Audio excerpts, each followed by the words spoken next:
يا أيها الناس اتقوا ربكم الذي خلقكم من نفس واحدة وخلق منها زوجها وبث منهما رجالا كثيرا ونساء واتقوا الله الذي تساءلون به والأرحام إن الله كان عليكم رقيبا إلى آخر الآيات البينات صدق الله العظيم.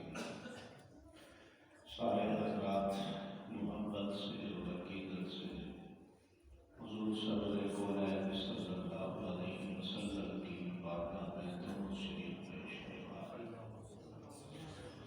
اللهم صل على محمد وعلى آل محمد كما صليت على إبراهيم وعلى آل إبراهيم إنك حميد مجيد.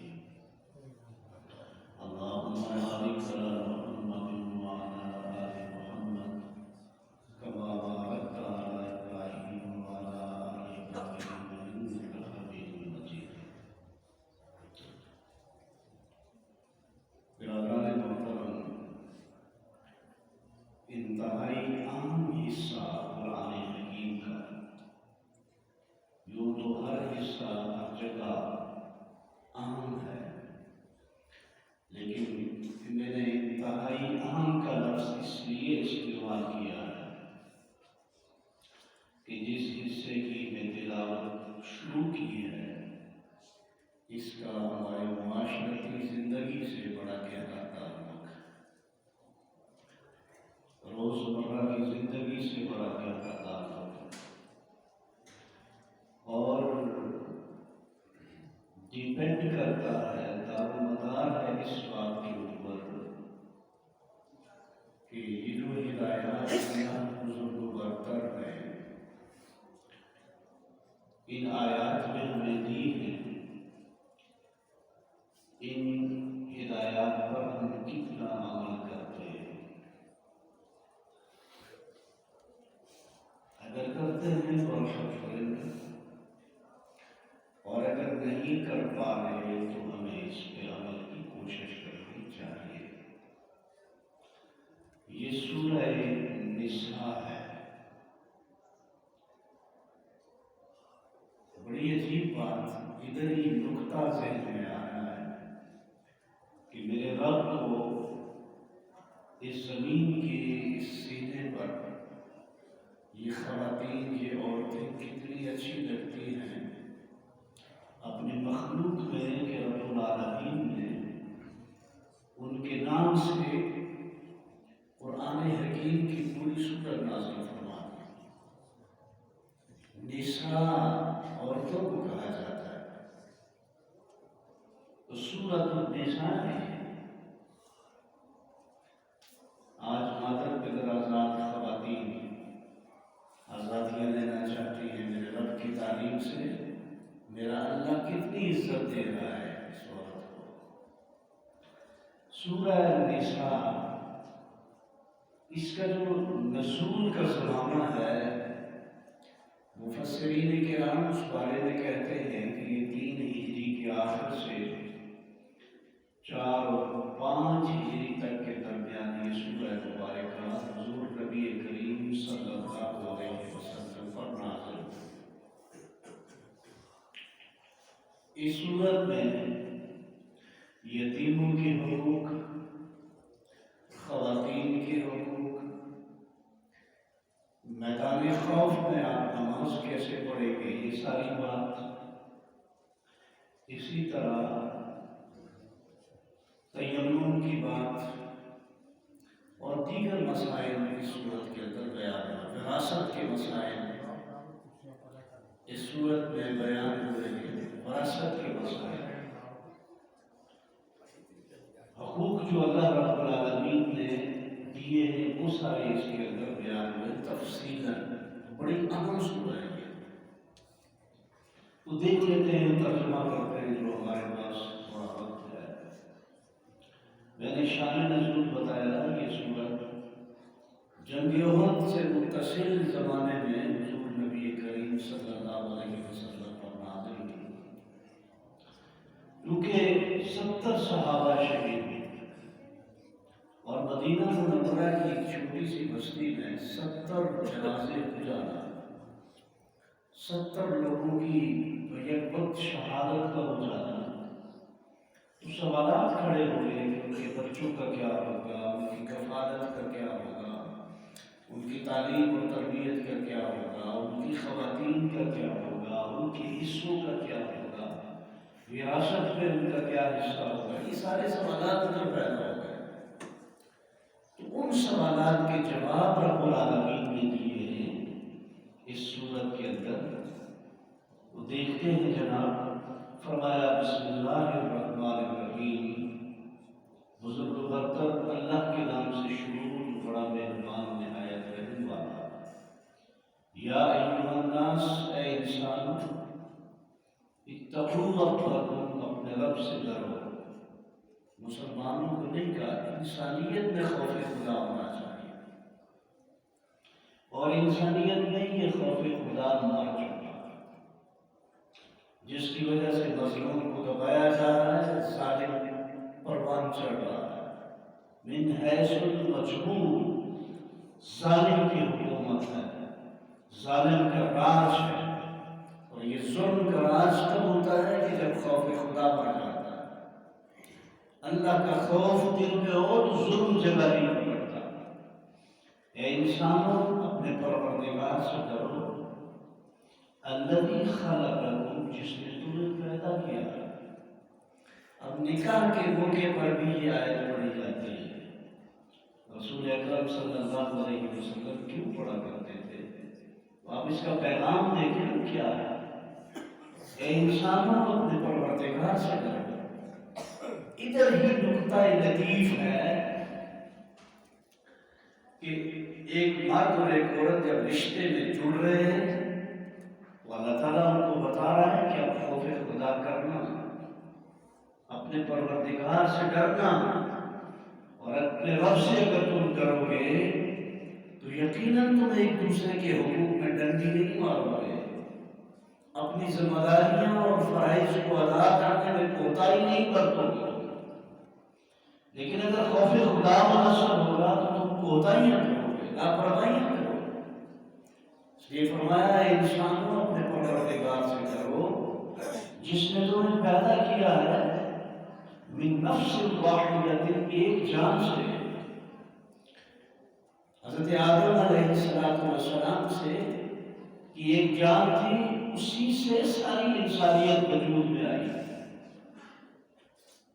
بائبل کی اور تلمود کی روایات میں کہتے ہیں کہ عورت کو، یعنی اماں حوا کو حضرت آدم علیہ السلام کی بائیں جانب کی 13ویں پستی سے اللہ نے پیدا کیا۔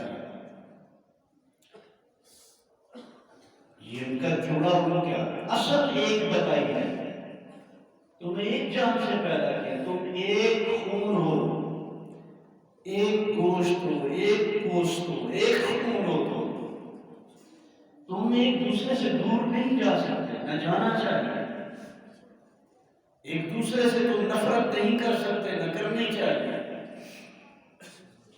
ایک دوسرے سے تعصب اور ضد نہیں کر سکتے، نہ کرنی چاہیے، اس لیے کہ تمہیں اللہ نے ایک جان سے پیدا کیا، تم اصل ہو۔ ایک مرد ہے، ایک عورت ہے، تو عورت مرد کا حصہ ہے، مرد عورت کا حصہ ہے۔ تمہیں ایک جان سے اللہ نے پیدا کیا۔ خلق منہا زوجہا، ایک نفس بنا، ایک جان بنائی آدم علیہ السلام، پھر اس سے اس کا جوڑا بنایا، اماں حوا کو پیدا کیا۔ وبث منہما، پھر ان دونوں سے پھیلا دیے رب العالمین نے رجالا کثیرا ونساء، بہت سارے مرد اور عورتیں اللہ نے دنیا میں ان دونوں سے پھیلا دی۔ تو تمہارا اصل کیا ہے؟ ایک مائی باپ، ایک مائی باپ، اور اس سے پھر اللہ رب العالمین نے پوری کائنات، پوری انسانیت کی تخلیق کر دیا۔ اب دیکھیں ہم کہاں جا رہے ہیں، وہ فلاں ہے، وہ فلاں ہے، وہ فلاں ہے۔ اللہ کہتا ہے تم اصل میں ایک ہو۔ کدھر فخر و غرور، ناز و نخرے دکھانے لگتے ہو؟ تم اصل میں ایک ہو، اور فرمایا واتقوا اللہ، اللہ سے ڈرو۔ شروع میں بھی بات اللہ سے ڈر کے کی، اللہ سے ڈرو، اس لیے کہ ابتدا میں بھی خوف خدا ہو، درمیان میں بھی خوف خدا ہو، اور آخرت میں بھی خوف خدا ہو، تو بندہ بہت سارے بیماریوں سے بچ جاتا ہے۔ اللہ سے ڈرو، الذی تساءلون بہ والارحام، جس کے واسطے سے تم صلہ رحمیاں کرتے ہو اور رشتہ داریاں اور قرابت داریاں اور تعلقات بناتے بٹھاتے ہو۔ تو دیکھو خدا کا خوف ہوگا، رشتے اور ناطے بڑھیں گے، جڑیں گے، ان میں لذت پیدا ہوگی، ان میں پیار پیدا ہوگا، احترام پیدا ہوگا۔ اور اگر خوف خدا نہیں ہوگا تو بندہ جن کو قریب کرنا ہے ان کو دور کر دے گا، جن کو دور رکھنا ہے ان کو قریب کر دے گا۔ آپ دیکھ لیجیے، مائی باپ کو قریب کرنا ہے، مائی باپ دور ہو جائیں گے، بنسبت دوست و احباب کے، دوست و احباب قریب ہو جائیں گے۔ اور آج کا یہ چلن ہے، دوستوں سے لوگ خوش گپیاں کرتے ہیں اور ہنس کے جفیاں ڈانٹ ڈانٹ ملتے ہیں، اور مائی باپ ان کے چہرے کی مسکراہٹ کو ترس رہے ہوتے ہیں، ان کی پیشانی سے شکلوں کے نکلنے کو ترس رہے ہوتے ہیں کہ کاش یہ ہمارے بچے ہمارے پاس بیٹھ گئے اور ان کے چہرے پہ مسکراہٹ ہو، ان کی پیشانیوں سے یہ سلوٹیں شکلیں ختم ہو جائیں اور یہ ہمارے ساتھ محبت کے ساتھ بیٹھ گئے۔ میرے بھائیوں، یہ قیامت کی علامتوں میں سے ہے کہ لوگ رشتہ داروں کو، قرابت داروں کو دور کر دیں گے اور ان کے مقابلے میں جو دور ہیں ان کو قریب رکھیں گے۔ آج کے دور میں ہم دیکھتے ہیں کہ اپنے بالخصوص غریب رشتہ دار، ان کو کوئی قریب نہیں پھٹکنے دیتا، اور اپنے دوست و احباب کو اور باوسائل لوگوں کو بندہ اپنے حلقہ احباب کے اندر رکھتا ہے۔ یہ بات ہے کہ نہیں ہے؟ اللہ اس سے منع کرتا ہے۔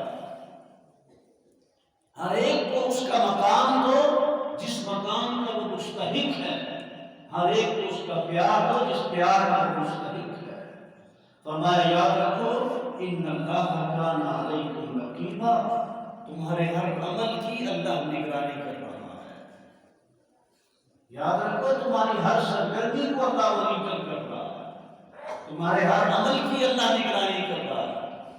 تو یہ جب تقویٰ ہوتا ہے تو خاندانی نظام بنتا ہے، لوگ جوڑ کے رکھتا ہے، اپنے رشتوں کو، ناطوں کو، تعلقات کو بنا کے رکھتا ہے۔ اور جب خوف خدا متصل ہوتا ہے تو پھر صرف بندہ اپنی ہی فکر کرتا ہے، مخلوق کے ساتھ کیا ہو رہا ہے اس کی فکر نہیں ہوتی، بے نیاز ہو جاتا ہے۔ اللہ اس بات کو ناپسند کرتے ہیں۔ میں دیکھتا ہوں، مجھے مشاہدے میں بھی یہ بات آتی ہے، کتنے ہی لوگ ایسے ہیں کہ ان کے مائی باپ، ان کے تائے چاچے مامے سال ہر سال ترستے ہیں کہ ہمیں دیدار بخشے، لیکن وہ اپنی دوستوں میں گمسم ہوتے ہیں اور ان کی ساری پونجی جو ہے ان کے دوست و احباب ہی ہوتے ہیں۔ میں اس بات کی نفی نہیں کر رہا کہ دوست و احباب نہیں رکھنے چاہیے، لیکن میں اس بات کی بھارا مذمت کرتا ہوں کہ اپنے رشتوں کو، ناطوں کو کوئی توجہ نہ دینا اور دوست و احباب کو ہی پالتے رہنا، یہ کسی طور پر بھی درست نہیں ہے، خلاف شرع ہے۔ اس لیے جو کمزور ہیں، جو محتاج ہیں، جو لاچار ہیں، غریب ہیں تو کیا ہو گیا؟ آپ کا دست و بازو ہے، اور جب خون کی ضرورت پڑتی ہے تو پھر انہی غریبوں سے ہم خون کا مطالبہ کرتے ہیں، تقاضا کرتے ہیں، اور وہ غریب اپنا بازو پیش کر دیتا ہے، لو میرے اندر سے کتنا خون تمہاری ضرورت ہے نکال۔ اور میرے بھائیوں، یہ دودھ پینے والے مجموع، موسمی پرندے، حالات کو دیکھ کر، دسترخوان کی رونقوں کو دیکھ کر چرنے اور چگنے والے، یہ مشکل میں جب دسترخوان کی رونق ماند پڑ جاتی ہے اور جب حالات کمزور ہو جاتے ہیں اور یہ چکما دے کر وہاں سے بھاگ جاتے ہیں۔ ایسا ہے کہ نہیں؟ نشہ پلا کے گرانا تو سب کو آتا ہے، مزہ تو جب ہے کہ گرتوں کو تھام لے ساکی۔ یہ گرتوں کو تھامو، غریبوں کو تھامو، باوسائل لوگوں سے بھی پیار کرو، لیکن غریبوں کو بھی تھامو، مسکینوں کو بھی تھامو۔ یہ میرے نبی کی سنت بھی ہے اور یہ اہل اللہ کا چلن بھی ہے، یہ صلحائے امت کا طرز عمل بھی ہے۔ اور آج ہم نے یہ چیزیں کمزور ہو گئی ہیں۔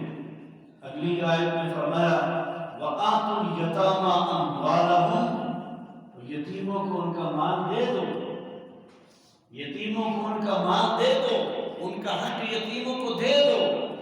وَلَا تَتَبَدَّلُوا الْخَبِيثَ بِالطَّيِّبِ، اور یاد رکھو بعض لوگ کیا کرتے تھے، یتیم بچیاں، یتیم بچے، ان کو ان کی حسن و جمال یا ان کی مال کی وجہ سے زمانہ جاہلیت میں لوگ ان سے شادیاں کر لیتے تھے اور پھر ان کے وسائل کو اپنے ہاتھ میں کر کے اس کو ہڑپ کرنے کا اہتمام کرتے تھے اور پھر ان کو دبا کے رکھتے تھے اور ان کا مال کھاتے تھے۔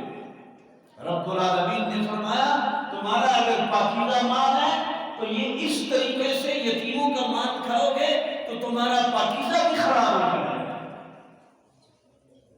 یہ کام مت کرو۔ طیب پاکیزہ چیز کے ساتھ گند کو مت ملاؤ، یہ غلط بات ہے۔ اور یتیموں کو ان کا حق دو۔ اور یتیم کے متعلق رسول اکرم صلی اللہ علیہ وسلم نے اور قرآن حکیم نے کیا کچھ فرمایا ہے آپ حضرات کے ذہن میں۔ اَرَأَيْتَ الَّذِي يُكَذِّبُ بِالدِّينِ، وہ شخص جو روز قیامت کو جھٹلاتا ہے، فَذَلِكَ الَّذِي يَدُعُّ الْيَتِيمَ، فرمایا روز قیامت کو کوئی بندہ نہیں جھٹلا سکتا، وہی روز قیامت کو جھٹلا سکتا ہے جو یتیم کو دھکے دیتا ہے۔ یدعو الیتیم، اور یتیم کو دھکا دینا یہ تو کتنا بڑا جرم ہے۔ اس کا کام بنتا تھا یتیم کے لیے حوصلہ افزائی کرنا، وَلَا يَحُضُّ عَلَىٰ طَعَامِ الْمِسْكِينِ، کام تھا کہ خود اپنے وسائل کا رخ یتیم کی طرف موڑنا۔ یہ یتیم کے بجائے اپنے وسائل کا رخ خود موڑنے کے بجائے دھکے دیتا ہے، دوسروں کو ترغیب تحریک نہیں دیتا کہ یتیموں کے اوپر آپ اپنے مال کو خرچ کرو۔ اور فرمایا اس زمین کے اوپر آسمان کے نیچے اللہ کو سب سے پسند وہ گھر ہے جس گھر کے اندر کوئی یتیم کی پرورش ہوتی ہے۔ جس طرح آسمان پہ چمکتے ستارے نظر آتے ہمیں، اس طرح عرش کی مخلوق کو، آسمان کی مخلوق کو اس زمین پہ وہ گھر چمکتے نظر آتے ہیں جو گھر یتیموں کی کفالت کے حوالے سے لگے ہوتے ہیں، مصروف ہوتے ہیں، جس میں کوئی یتیم پل بڑھ رہا ہوتا ہے۔ ہائے ہائے، فرمایا وَلَا تَأْكُلُوا أَمْوَالَهُمْ إِلَىٰ أَمْوَالِكُمْ، ہیلے بہانے ان کے مالوں کو اپنے مال کے ساتھ جوڑ کر، ان کو اپنے ساتھ ملا کر اپنی پرورش میں لے کر اس لیے رکھنا کہ تاکہ ان کے مال پر ہاتھ صاف کرنے کا موقع مل جائے۔ ایسا ہوتا ہے کہ نہیں ہوتا؟ فرمایا یہ کام مت کرو، ان کے مالوں کو اپنے مالوں سے ملا کر مت کھاؤ، إِنَّهُ كَانَ حُوبًا كَبِيرًا، یہ بہت بڑا جرم ہے، بہت بڑا گناہ ہے۔ برادران محترم، قرآن حکیم کتنی زبردست تعلیمات ہے، کاش ہم قرآن حکیم کو سمجھ رہے ہوتے، کاش اللہ کے اس میسج کو ہمارے پاس وہ دماغ ہوتا، وہ دل ہوتا اور وہ آنکھیں ہوتی کہ ہم اس قرآن حکیم کو پڑھتے، اس کی تعلیمات میں وہ تزم ہوتے اور اس کے مطابق ہمارا معاشرہ تشکیل پاتا، ہماری ریاست، ہمارا وطن ان قوانین کی روشنی میں پالیسیاں بناتا۔ اللہ کی قسم، آسمان سے رزق نازل ہوتا، زمین سے ہم توقع کے خلاف اللہ کی فصلیں اگتی، توقع کے خلاف ہمیں اگر 10 من کی توقع ہوتی، رب العالمین 100 من وہاں سے غلہ اگا دیتا، اگر ہم اللہ کی ان پالیسیوں کے مطابق قانون سازی کر کے اس ملک میں اس کی روشنی میں زندگی گزارتے۔ اور تجربہ کر کے دیکھ لیجئے، اللہ کو گواہ کر کے کہتا ہوں، اپنے گھر کی پالیسی اگر ہم اس بنیاد پر حکمت عملی اور پرانی اور منصوبہ بندی کریں کہ کہ میرا رب کیا پالیسیاں دیتا ہے ہمیں پڑوس کے بارے میں، عزیزوں کے بارے میں، رشتہ داروں کے بارے میں، یتیموں کے بارے میں، حکام کے بارے میں، رعایا کے بارے میں، اپنوں کے بارے میں، بیگانوں کے بارے میں، مسلم کے بارے میں، کافر کے بارے میں کیا احکامات اللہ کی طرف سے ہیں۔ اگر اس کے مطابق ہم پالیسیاں بناتے، جنت کے نمونے اور گہوارے ہمارے گھر میں منظر پیش ہوتے، اور فرشتے چوکوں میں اور گلیوں میں کھڑے ہو جاتے ہمارے استقبال کے لیے۔ وہ آسمانی فرشتے یہ زمینی فرشتوں کا استقبال کرتے اگر ہم اس قرآن حکیم کی آیات کی روشنی میں پالیسیاں بناتے۔ پاکستان تو بنا، یہ ریاست تو وجود میں آئی، لیکن کن مقاصد کے لیے؟ وہ مقاصد ابھی تک پورے نہیں ہوئے۔ مقصد یہ تھا کہ اس قرآن حکیم کے سائے میں، اس سائبان کے نیچے ہم اپنی زندگیاں گزاریں گے۔ میرے بھائیوں، کیا آپ اتفاق کرتے ہیں کہ اس مقصد سے ابھی تک محروم ہیں کہ نہیں؟ تو یہ میں نے سلسلہ شروع کیا ہے سورہ النساء سے آگے۔ اللہ دیکھے کیا کیا تعلیمات دے گا، وراثت کے کیا کیا قوانین دے گا۔ آپ پڑھتے جائیں گے، سنتے جائیں گے انشاءاللہ العزیز، تو پھر اللہ رب العالمین کی اس قرآن سے فیض لے جائیں گے۔ اللہ تعالیٰ ہم سب کو عمل کی توفیق عطا فرمائے۔ اللہ اس قرآن حکیم میں متزن ہونے کی توفیق عطا فرمائے۔ ہمیں وہ قانون نصیب فرمائے اور اس ریاست کو وہ نقشہ نصیب فرمائے جو نقشہ میرے رب تعالیٰ نے اپنے حبیب علیہ السلام کے سامنے رکھا ہے۔ اقول قولی ھذا وما علینا الا البلاغ۔